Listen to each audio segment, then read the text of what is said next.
सध्या शिवसेनेमध्ये शाखेमध्ये असतो, पण बोलाय म्हणलं की आपलं नाही, कुठलं काम सांगा 100% काम करणार तुमचं.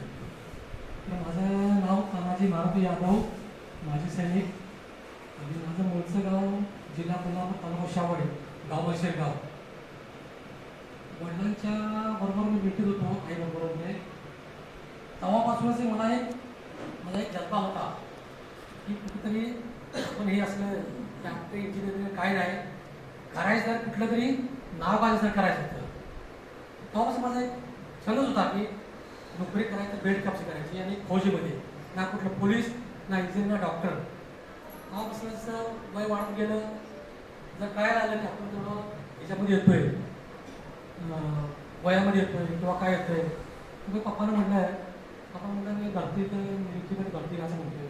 पप्पा पहिलं तुझं फिजिकल फिटनेस पाहिजे, त्यानंतर तुझा अभ्यास पण पाहिजे. तुझं शरीर असल्यामुळे जमत नाही, ठीक आहे, त्यावेळेला पण तुला ही परीक्षा द्यावंच लागणार. मला वाटतं फक्त फिजिकल असल्यामुळे जमल तर नाही, म्हणजे फिजिकल झाल्यानंतर परीक्षा तुला द्यावंच लागेल. त्यामुळे थोडंसं मी प्रॅक्टिस केली 10वीनंतर, आणि 11वीला पण कॉलेजला गेलो. आणि 10वी 92 झाली माझी, आणि 12वीनंतर मी पुरं ठाम म्हणजे ठरवलं तर की नोकरी करायची, फौजी नोकरी करायची, आणि नोकरी करायची नाही. त्यानंतर मी अभ्यास केला, फिजिकल त्यावेळेला फिटनेस ठेवलं, आणि 94मध्ये डिसेंबरला मी आर्मीमध्ये माझ्या लेटरमध्ये प्रमोट झालं की तुम्ही सिलेक्शन झालेलं आहे. आणि मार्चमध्ये मला तिथे बोलवलं मला सेंटरला. मी ट्रेनिंग केलं, 1-2 वर्ष ट्रेनिंग केलं. ट्रेनिंग केल्यानंतर माझी पोस्टिंग बंगालमध्ये सिलिगुडी या ठिकाणी झाली माझी. आणि 98मध्ये मला ते टर्म संपल्यानंतर कारगिल सुरू झालं, आणि पर्सनली मला तिकडं म्हणजे युनिव्हर्सिटी पोरं असतात, तिने कारगिल दुसऱ्या मला तिकडं प्रमोट केलं की तुम्हाला मला तिकडे हलवायचं आहे. त्यानंतर मी कारगिल युद्धामध्ये जम्मूमध्ये नौसेनेमध्ये रुढी होतं माझं. नौसेनेनंतर मला तिकडे कारगिल युद्धामध्ये तिकडे हलवण्यात आलं.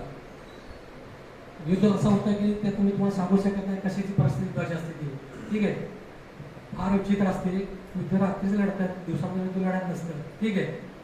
ते पण असं युद्ध लढायचं असतं की ज्यावेळेला पाकिस्तानचे लोक वर होते, आम्ही खाली होतो, आणि एक स्फोट असतो त्यावेळेचा, असा लाईटाचा 1-2-3 सेकंदाचा असतो. तो वर गेल्यानंतर उडतो, ते उजेड झाल्यानंतर तेवढ्या फक्त फायरिंग करून पुढे जायचं असतं, ठीक आहे. असं ते 84 दिवसाचं युद्ध झालं, आणि 26 जुलैला सर ते युद्ध संपले झाल्याने आम्ही विजय जातो. त्याच्यामध्ये आपले भारतीय सैनिक भरपूर शहीद झाले.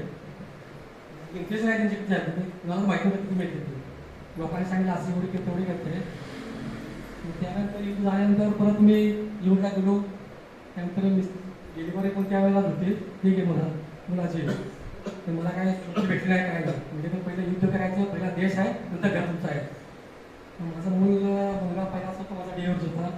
मी मुलाला अक्षरशः त्यावेळेला 8 ते 9 महिन्यांनी माझ्या मुलाला पहिला बघितलं होतं. म्हणते ना की वडिलाची इच्छा असते की लहान मुलगा कसं असतं, काय असतं, पण ते माझ्या नशिबी आलंच नाही.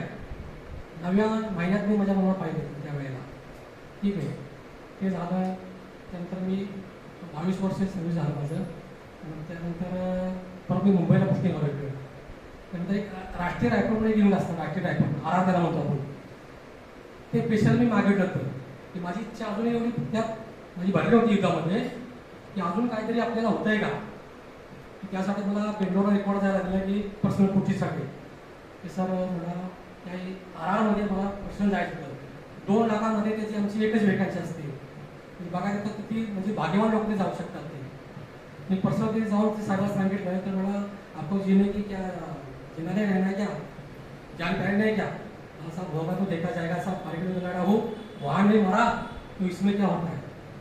तेवढं झाल्यानंतर मी परत आरामध्ये गेलो, आरामध्ये मुंबईला आलो, आणि परत हवाचं प्रमोशन आलं. परत मला काश्मीरला पडला 2 वर्षासाठी. तिथून मला साहेब मला पास करायचं होतं. मला म्हणजे थोडी इच्छा माझी पूर्ण झाली. घरी मुलं मला आहेत, पण ही तुझं वाटत नव्हतं मनापासून. त्यानंतर फॅमिली माझी एवढी माझी अशी नाही साथ दिलं त्या फॅमिलीनं की म्हणजे तुमची इच्छा असेल तुम्ही करा. मी आहे का मला सांभाळायला पुरती आहे. त्यानंतर मी 22 वर्ष करून व्यवस्थित रिटायर झालो. सर्वांचे आशीर्वाद झाले. ॲक्सिडेंट पण झालं. त्याच्यामध्ये गाडी पलटली ती.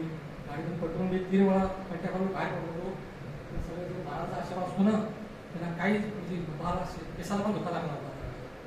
त्यानंतर 17मध्ये मी 31 मार्चला रिटायर झालो आणि ठरवलं की आता काहीतरी दुसरं आता वयामध्ये आता अंगात पोच असं ताकद असेल ना तर काय गबस माझं गबसत नाही. मला पण शक्यतो शाळेला आणि मुंबईला वय होतं 42 वर्षालाच म्हणजे त्या गावून मी 3 वर्षात चान्स होता मला सरकारने गोष्ट पोलिसमध्ये पण पक्ष दिली मी 18मध्ये. पोलिसमध्ये मला इच्छा होती मनापासून.